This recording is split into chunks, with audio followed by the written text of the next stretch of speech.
سر نحمده ونصلي على رسوله الكريم أما بعد قال الله تبارك وتعالى ولا تقولوا لمن يقتل في سبيل الله أموات بل أحياء ولكن لا تشعرون۔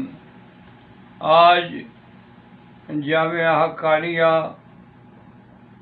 جو عالم اسلام کے لیے ایک عظیم ترین درسگاہ ہے، اس میں بم کا دھماکہ کیا گیا اور میرے عزیز ترین بھائی مولانا حامد حق صاحب، سمیع الحق صاحب کے بیٹے بھی تھے اور نائب محتمم بھی، وہ شہید ہو گئے اور بھی کافی لوگ شہید ہوئے۔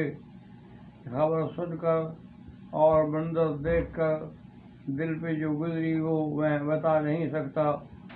بہرحال اللہ کے گھر میں بیٹھ کر میں دعا کر سکتا ہوں کہ خداوند کریم میرے عزیز کو جنت الفردوس نصیب فرمائیں اور تمام شہداء کو جنت الفردوس نصیب فرمائیں اور پسماندگان کو صبر جمیل عطا فرمائیں اور اللہ ہمارے اس ادارے کی قیامت تک حفاظت فرمائیں۔